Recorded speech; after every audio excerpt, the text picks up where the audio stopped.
Hello குட்டீஸ், இன்றைக்கி நம்ம ஒரு சூப்பரான கதையை தான் பார்க்க போகிறோம்.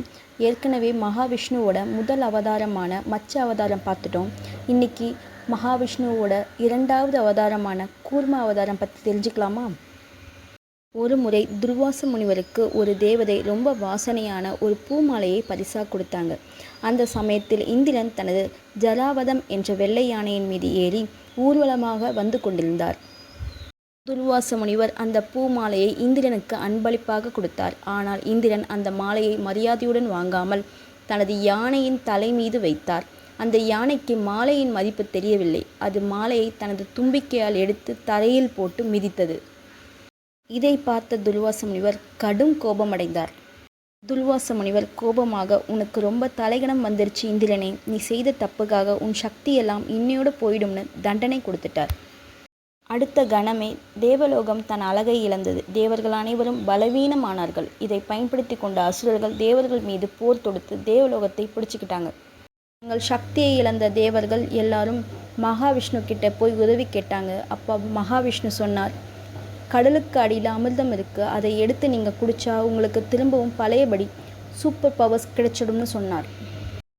அந்த பெரிய கடலை கடைகிறது சாதாரண விஷயம் இல்லை. அதனால் மந்தரமலையை மத்தாகவும் வாசுகி பாம்பை கயிறாகவும் பயன்படுத்தி பார்க்கடலை கடைய சொன்னார் மகாவிஷ்ணு. கூடவே இன்னொரு முக்கியமான விஷயத்தையும் சொன்னார்.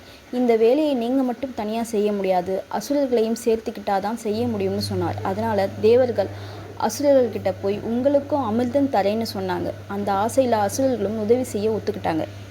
தேவர்களும் அசுரர்களும் மந்தரமலையை மத்தாகவும் வாசுகி பாம்பை கயிறாகவும் கொண்டு பார்க்கடலை கடையத் தொடங்கினர். ஆனால் அடியில் தாங்குவதற்கு எதுவும் இல்லாததால் அந்த பெரிய மலை கடலுக்குள் மூழ்கத் தொடங்கியது.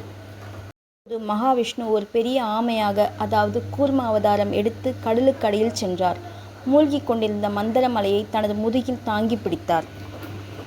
ஒரு மலை தன் முதுகில் சுழலும் போது ஏற்படும் வலியை பொருட்படுத்தாமல் உலக நலனுக்காக அந்த பாரத்தை சுமந்தார். கடைசியில் பார்க்கடலிலிருந்து லக்ஷ்மி தேவி, ஜராவதம், கற்பகவருட்சம் என பல பொருட்கள் தோன்றி இறுதியில் தன்வந்திரி பகவான் அமிர்தத்துடன் வெளிப்பட்டார். தேவர்களும் அந்த அமிர்தத்தை குடித்து தங்களோட இழந்த சக்தியை திரும்ப பெற்றாங்க.